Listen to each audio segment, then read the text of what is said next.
नमस्कार दोस्तों, स्वागत है आपका अपने YouTube चैनल स्ट्रेट डेफ में। आज हम राष्ट्रीय सुरक्षा के दूसरे भाग को लेकर आपके पास उपस्थित हैं। तो चलिए शुरू करते हैं। पहला भाग आपके पास पहुंच ही चुका है। अगर आपने उसे नहीं देखा है तो हमने इस वीडियो के डिस्क्रिप्शन में उसका लिंक दिया हुआ है, आप वहां जाके देख सकते हैं। और आज अगर हम बात करें तो आप सभी जानते हैं कि राष्ट्रीय सुरक्षा एक ऐसा शब्द है जो देश की, विश्व का कोई भी देश हो, उसकी आत्मा से जुड़ा हुआ है। लेकिन क्या आपने कभी सोचा है कि इसकी यात्रा कहाँ से शुरू हुई, राष्ट्रीय सुरक्षा की? अगर नहीं सोचा है ना तो इस वीडियो के पहले भाग को अवश्य देखिए और आपको तब समझ में आएगा कि राष्ट्रीय सुरक्षा की अवधारणा कब से शुरू होती है और कैसे इसका क्रमशः विकास होता आया है। और आज हम राष्ट्रीय सुरक्षा जो समझ रहे हैं उसका पहले मूलभूत स्वरूप कैसा हुआ करता था। तो इस भाग में हम बात करने जा रहे हैं 1700 ईस्वी से लेकर के वर्तमान में 21वीं सदी तक की राष्ट्रीय सुरक्षा की उस रोमांचक यात्रा के बारे में, जहां विश्व की कुछ महान शक्तियों के साथ साथ भारत, चीन और जापान ने सुरक्षा को अपने अपने परिस्थितियों के अनुरूप देखा, समझा और फिर वहाँ के विचारकों ने अपनी अपनी समझ के अनुरूप उसे परिभाषित करने का प्रयास किया है। तो आपकी दृष्टि में हमें कहाँ से शुरू करना चाहिए, ये आप कमेंट में अवश्य लिख करके बताइए। हम शुरू करना चाहते हैं 1648 की वेस्टफालिया संधि से, क्योंकि 1648 की वेस्टफालिया संधि जिसने न केवल यूरोप का इतिहास बदला, पूरा स्वरूप बदल दिया, अपितु पूरे विश्व के स्वरूप को उस संधि ने बदल दिया था और आधुनिक राष्ट्र राज्य के जन्म का कारण भी मानी जाती है वेस्टफालिया संधि। शक्ति संतुलन की नींव भी वेस्टफालिया संधि में ही रखी गई थी। उस समय की बात हम करेंगे ब्रिटेन की। और आप जानते हैं कि 1700 का दशक ब्रिटेन के लिए एकदम उत्थान का दशक था।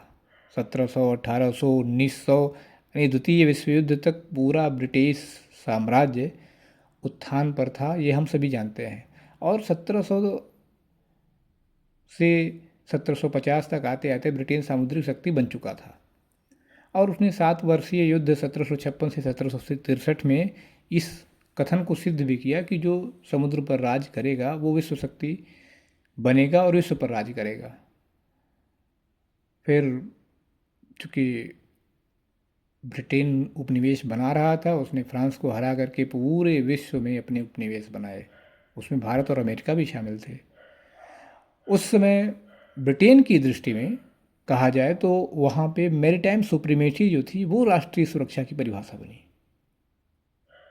अभी देखिए इसमें और भी परिवर्तन आते जाएंगे जैसे जैसे हम अन्य देशों के पास पहुँचेंगे कि किस तरह से राष्ट्रीय सुरक्षा का पर्याय उन देशों के लिए जिनकी हम बात करेंगे क्या क्या समय समय पर होता रहा है और कैसे राष्ट्रीय सुरक्षा की परिभाषा गतिशील रही है।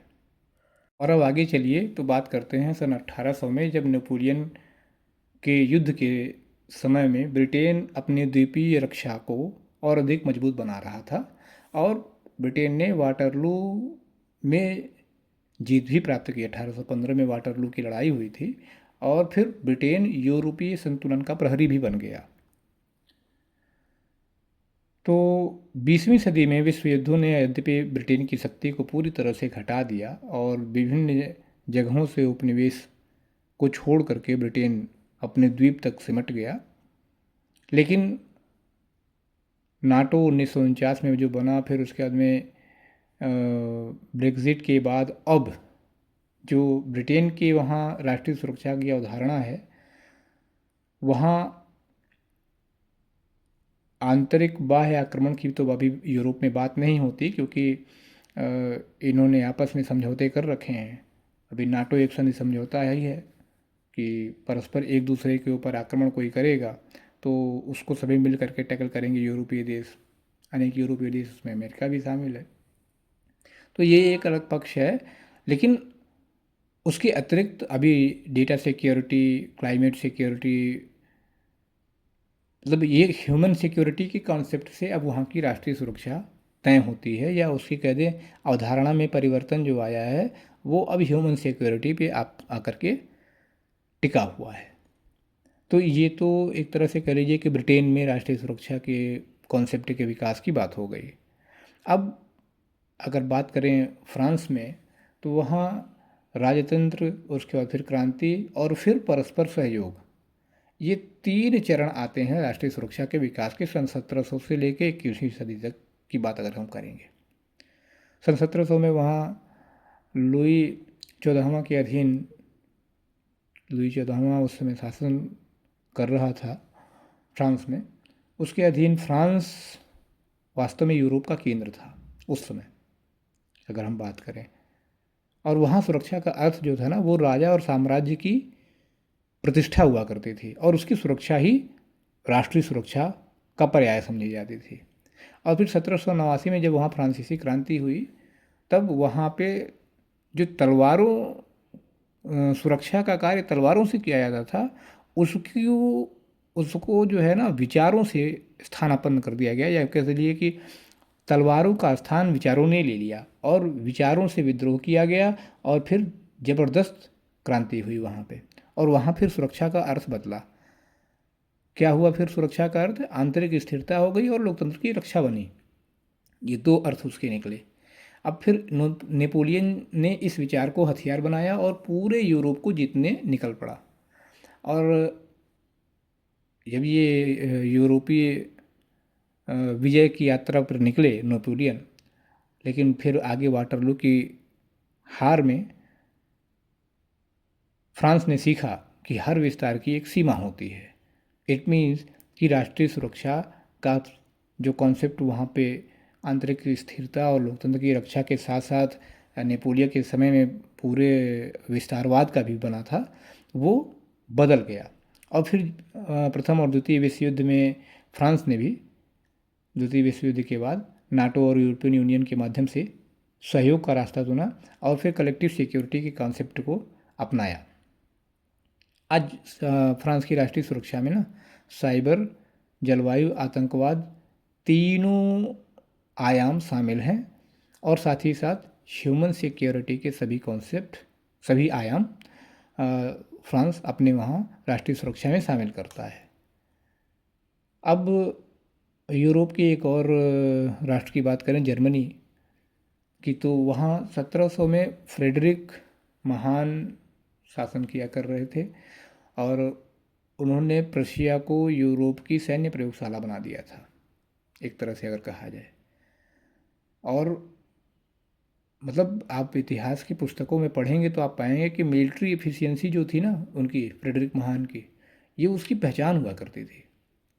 और 1800 में नेपोलियन ने उसे तोड़ दिया। जब फिर एक समय आया कि 1871 में बिस्मार्क ने जर्मनी को पुनः एकीकृत किया, और तब वहाँ पे सुरक्षा का तात्पर्य बिस्मार्क के समय में एकता और प्रभुत्व का था। लेकिन 2 विश्व युद्धों ने जर्मनी की इस कॉन्सेप्ट को भी बदल दिया, और एकता और प्रभुत्व की सुरक्षा की अवधारणा जर्मनी की बदली, और फिर हिटलर की हार और उसके फिर जर्मनी के विभाजन ने वहाँ पे सुरक्षा का की अवधारणा में जो परिवर्तन किया। उसके बाद आ जाइए 1990 में, जब ये जो दोनों जर्मनी मिल गए, तो फिर उन्होंने बंदूकों या फिर कह लीजिए लड़ाई से ज़्यादा नीति, तकनीक और सहयोग पर भरोसा किया। और आज ईयू और नाटो दोनों में जर्मनी जुड़ा हुआ है। दोनों के साथ जुड़ते हुए उसकी राष्ट्रीय सुरक्षा मतलब कह सकते हैं कि हाइब्रिड थ्रेट्स, जैसे साइबर हमले हो गए, माइग्रेशन हो गया, एनर्जी सिक्योरिटी से जुड़े मुद्दों को लेकर के वहाँ की राष्ट्रीय सुरक्षा आज तय होती है। ये जर्मनी की स्थिति है। इसमें थोड़ा बहुत परिवर्तन भी हो सकता है, थोड़ा किसी राष्ट्र में कोई मुद्दा कम, किसी राष्ट्र में कोई अधिक फोकस किया जाता हो। मैं एक अभी ओवरऑल एक कह सकते हैं कि एक मोटा कॉन्सेप्ट आपको बता रहा हूँ।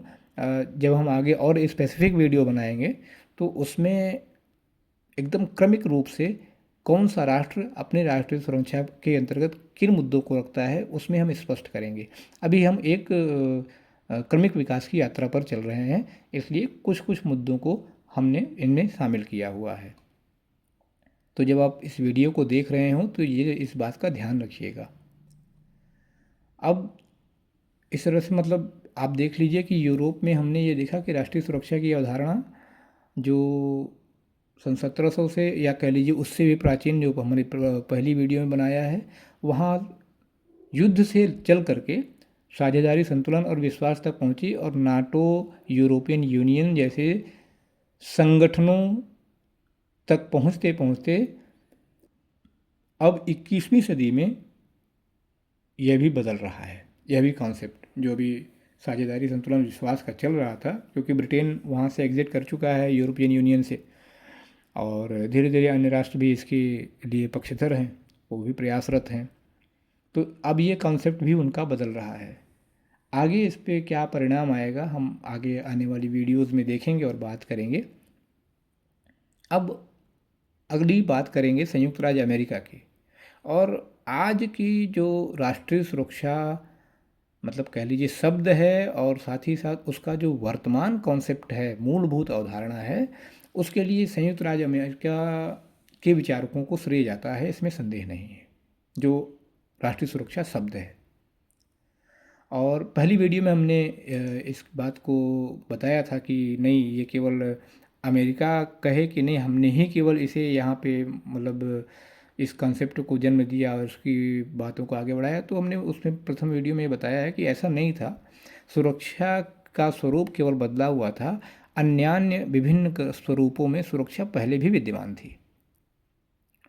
लेकिन जब हम बात करेंगे राष्ट्रीय सुरक्षा शब्द की मतलब टर्मिनोलॉजी की, तो वो संयुक्त राष्ट्र अमेरिका को इसका क्रेडिट जाएगा। लेकिन जब यहाँ हम सन 1700 से लेकर के आगे की बात करते हैं, तो 1700 के दशक में ब्रिटिश उपनिवेश ये हुआ करता था, इसमें आप सभी जानते ही हैं। वहाँ उस समय एक लालटेन कानून हुआ था, बना हुआ था, और उससे वहाँ पे निगरानी होती थी। और वहाँ उस समय सुरक्षा का तात्पर्य स्थानीय रक्षा और स्वतंत्रता की चाह, ये दो मुख्य आयाम हुआ करते थे राष्ट्रीय सुरक्षा के, या कह लीजिए सुरक्षा के। 1775 में ना जॉर्ज वाशिंगटन के नेतृत्व में महाद्वीपीय सेना उन्होंने बनाई, और फिर स्वतंत्रता का युद्ध जो 1775 से 1783 के बीच में हुआ, उसमें राष्ट्रीय सुरक्षा को संप्रभुता का पर्याय बना दिया गया। और फिर 1800 के दशक में गृह युद्ध और फिर यूरोपीय खतरों ने सुरक्षा को आंतरिक स्थिरता से अमेरिका के जोड़ दिया, और फिर लोगों ने इस पे विचार करना शुरू किया। और फिर 1947 में नेशनल सिक्योरिटी एक्ट आया, जिससे CIA, NSC और अमेरिका के रक्षा विभाग बने। और फिर अमेरिका ने सुरक्षा को बाद में धीरे धीरे बहुआयामी भी बना दिया। सैन्य, आर्थिक, खुफिया मुद्दों से लेकर के साइबर और स्पेस तक अमेरिका कई आयामों को अपनी सुरक्षा में, राष्ट्रीय सुरक्षा में स्थान देता है। और आप इस समय अगर बात करें तो मतलब डेटा और डिजिटल विश्व से भी आगे अमेरिका की सुरक्षा जा रही है, या राष्ट्रीय सुरक्षा की बात अमेरिकन्स करते हैं। रूस की बात करेंगे तो सन 1682 से 1725 के लगभग में रूस जो है वो यूरोप की पंक्ति में खड़ा हुआ था। और 1700 में वहाँ सुरक्षा का अर्थ जो था वो विस्तारवाद से था, मतलब अपने साम्राज्य का विस्तार किया जाए अधिकाधिक। अच्छा देखिए, वो 1800 में नेपोलियन के खिलाफ युद्धों में रूस ने स्वयं को एक महाशक्ति के रूप में स्थापित किया। लेकिन उसके साथ साथ बोल्शेविक क्रांति जो 1917 में हुई, उसने रूस में सुरक्षा को एक वैचारिक रूप दिया। और शीत युद्ध के दौरान रूस ने दुनिया को दो भागों में बांटने का काम किया, हम और वे। 1991 में पुतिन युग में यह फिर से उभरा, जहां सुरक्षा के केंद्र भू राजनीति, इतिहास और साइबर युद्ध है। तो ये तो हो गई रशिया के अंदर राष्ट्रीय सुरक्षा की बात, जो अभी वर्तमान में भू राजनीति, इतिहास और साइबर युद्ध से लेकर के जलवायु परिवर्तन, सीमा सुरक्षा और मुख्य रूप से पश्चिमी विस्तारवाद मतलब वेस्टर्न कल्चर का जो विस्तारवाद है, उससे अपनी संस्कृति, अपने साम्राज्य की रक्षा तक राष्ट्रीय सुरक्षा की बात रूस में की जाती है। अब चलिए चलते हैं भारत में, जहाँ उपनिवेशवाद से चल करके आत्मनिर्भर सुरक्षा तक की बात हम इस यात्रा में भारत में करेंगे। 1700 में अगर बात करें तो भारत में मुग़ल साम्राज्य हुआ करता था, और उस समय मुग़ल साम्राज्य ढल रहा था ये कह लीजिए, और ब्रिटिश ईस्ट इंडिया कंपनी का शासन उस समय उभर रहा था। 1757 की प्लासी की लड़ाई के बाद भारत में राष्ट्रीय सुरक्षा के दो दृष्टिकोण मिलते हैं। कौन कौन से दो दृष्टिकोण थे, इसके बारे में भी आगे देखेंगे। और ये वो दो दृष्टिकोण हैं जिनमें समय के अनुसार एक दृष्टिकोण का अंत होता है और एक का उत्थान होता है और उसकी स्थापना होती है। आइए देखते हैं कि भारत में सुरक्षा के कौन दो दृष्टिकोण उस समय चल रहे थे, और ये दो दृष्टिकोण धीरे धीरे धीरे धीरे आगे चल करके आपको समझ में आएंगे कि मैं किस तरफ बात कर रहा हूँ। किसका उत्थान हुआ और किसका पतन हुआ, ये भी आपको आगे पता चलेगा। दो दृष्टिकोणों में एक था ब्रिटिश दृष्टिकोण, जिसके अनुसार यदि देखा जाए तो उस समय यहाँ सुरक्षा का तात्पर्य था ब्रिटिश हितों की रक्षा करना। ब्रिटिश हितों की रक्षा करना अर्थात ब्रिटेन का भारत में व्यापार जो चल रहा है वो यथावत बना रहे, उससे ब्रिटेन को पूरा लाभ होता रहे, यही ब्रिटेन का हित था। और साथ ही साथ भारत उपनिवेश बना रहे, और भारत उपनिवेश बन करके ब्रिटेन के हितों के लिए काम करता रहे, ये ब्रिटेन के लिए उस समय सुरक्षा का मतलब था, ब्रिटेन का दृष्टिकोण था। दूसरा जो दृष्टिकोण था वो भारतीय दृष्टिकोण था। उसमें सुरक्षा का तात्पर्य था मुग़ल और ब्रिटिश शासन से स्वतंत्रता का। चूँकि मुग़ल शासन ऑलरेडी ब्रिटिश शासन से पराजित होकर के पस्त हो रहा था, तो ब्रिटिश शासन से स्वतंत्रता की मांग जोर पकड़ती चली गई। और फिर 1857 का जो संघर्ष था उसने सुरक्षा के भारतीय दृष्टिकोण को संबल प्रदान किया या आधार प्रदान किया। 1947 में जब ब्रिटिश शासन से भारत को स्वतंत्रता मिली तो उसमें राष्ट्रीय सुरक्षा की अवधारणा में अनेक अंतर्राष्ट्रीय परिवर्तनों के साथ साथ सीमा सुरक्षा की बात की जाने लगी। हालांकि सीमा सुरक्षा की बात 1962 से पूर्व बहुत कम की जा रही थी, क्योंकि सीमा सुरक्षा 1962 के युद्ध में चीन से पराजित होने के बाद हमारे देश के नेताओं ने उस पर विचार करना शुरू किया। सीमा समाज और रणनीति कह लीजिए, समाज को भी उस समय हम सुरक्षा से जोड़ते थे, और युद्ध की रणनीति अगर बनानी हुई तो उसको में भी हम राष्ट्रीय सुरक्षा की अवधारणा को कह सकते हैं कि एक आयाम रणनीति का भी जोड़ा गया था उसमें। और फिर 3 युद्ध, मतलब 47 को भी अगर जोड़ लीजिए, 47-48 के पाकिस्तान के युद्ध को, मतलब छद्म युद्ध को, और फिर तो उसके हिसाब से 4 युद्ध 1947-48, 62, 65, 71, इन चारों युद्धों ने भारत की राष्ट्रीय सुरक्षा की समझ को धीरे धीरे और अधिक परिपक्व किया। और अंततः 1998 में राष्ट्रीय सुरक्षा सलाहकार NSA बनाए गए, और 1999 में कारगिल युद्ध के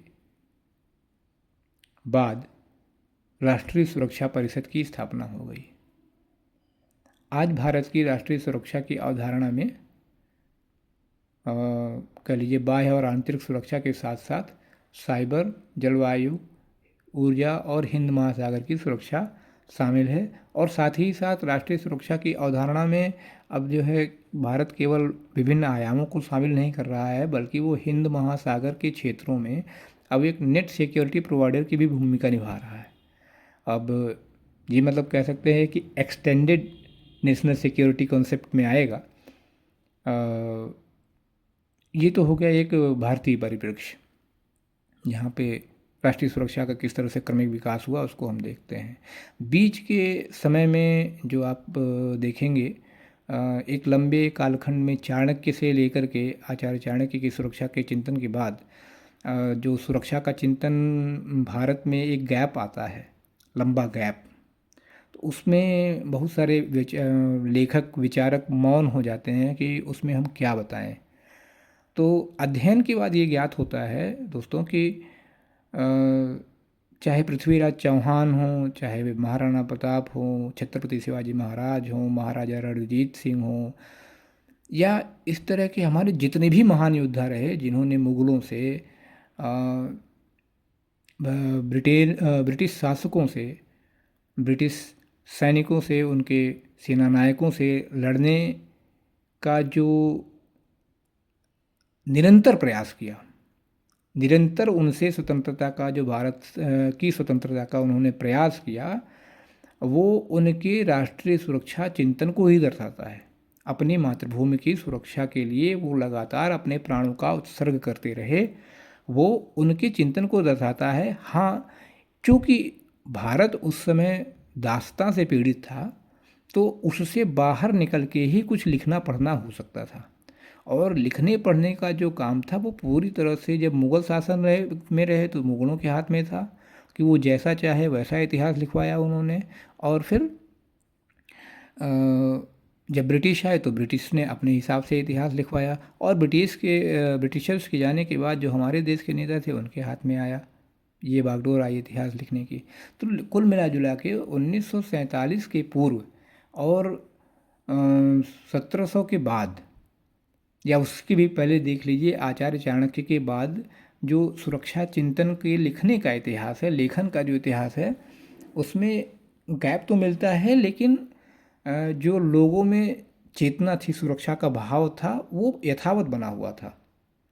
और हम ये भी नहीं कह सकते कि लेखन का अभाव था, क्योंकि मतलब जो पुस्तकालय, बहुत से पुस्तकालय जले, न जाने कितनी पुस्तकें जलाई गईं, उसमें न जाने कौन कौन से कॉन्सेप्ट जला दिए गए, कौन कौन से ग्रंथ जला दिए गए।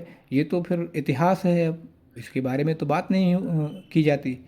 तो ये भी नहीं कहा जा सकता कि वो उस पर लेखन नहीं हुआ होगा।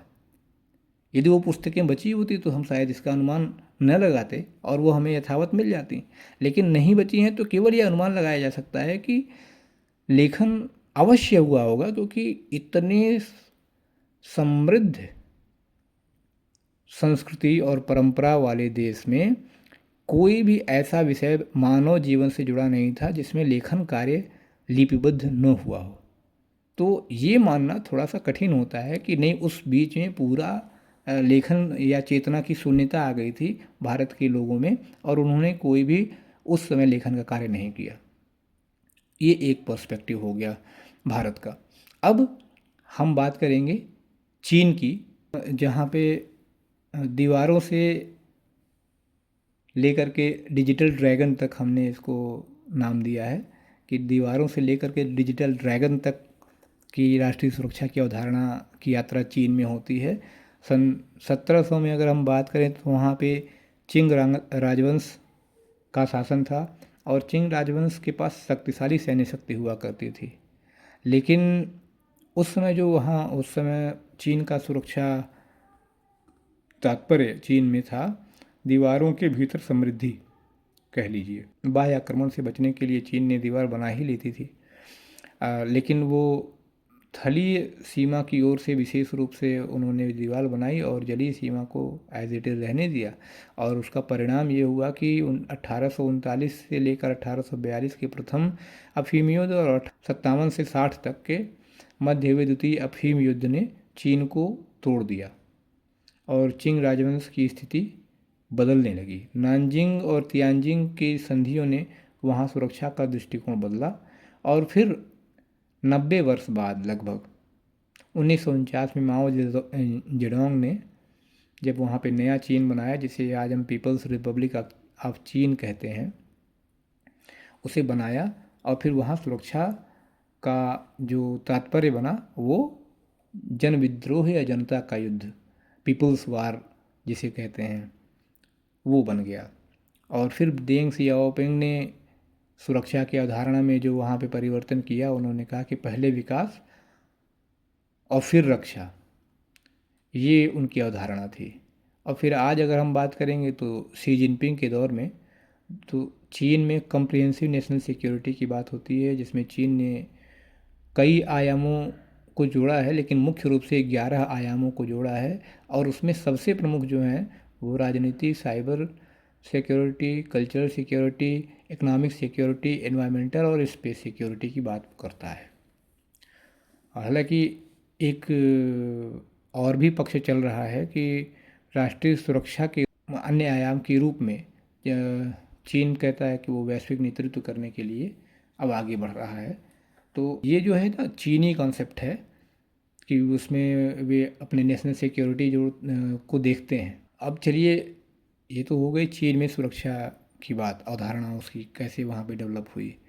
तो अब चलिए चलते हैं जापान में और वहाँ देखते हैं कि शकोकु से सॉफ्ट पावर बनने की जापान की यात्रा में राष्ट्रीय सुरक्षा की अवधारणा में कैसे विकास हुआ था।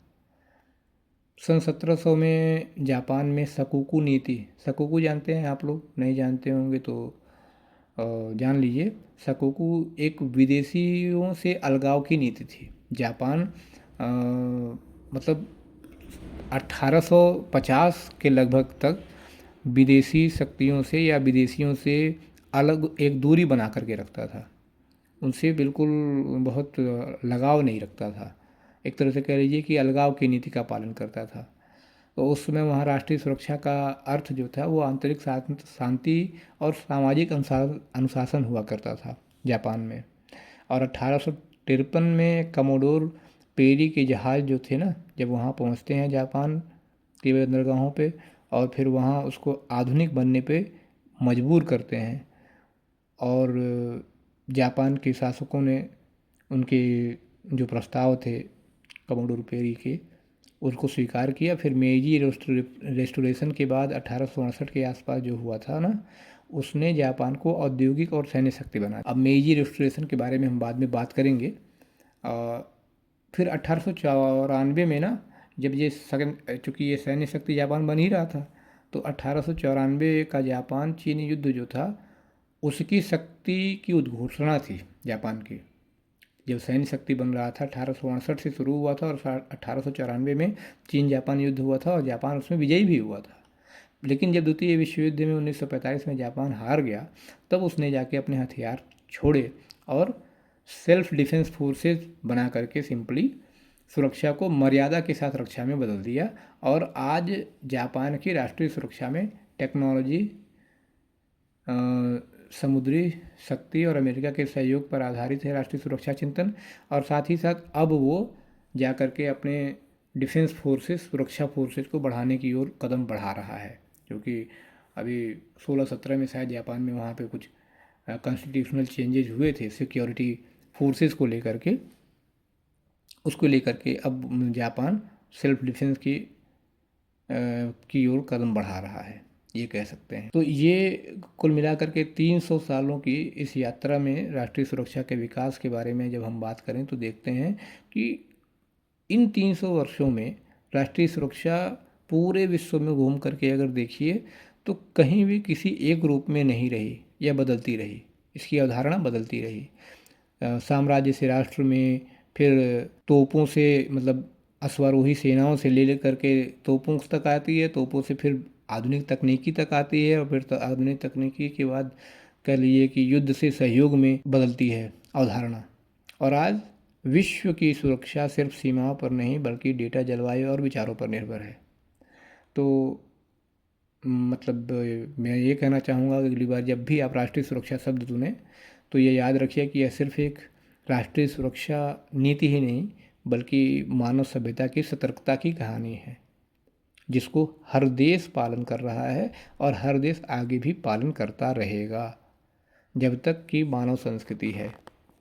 तो ये राष्ट्रीय सुरक्षा की विकास यात्रा, अवधारणा की विकास यात्रा का दूसरा भाग पूरा हुआ। अब हम इसकी अवधारणा के बारे में बात करेंगे कि वर्तमान में इसकी क्या अवधारणा है और विशेषज्ञों ने इसकी क्या क्या परिभाषाएं दी हैं, उन परिभाषाओं को समझेंगे और फिर अपने कॉम्पिटिटिव एग्ज़ाम्स के लिए आप नोट्स भी बनाने का आपको अवसर मिलेगा आने वाली वीडियोस में।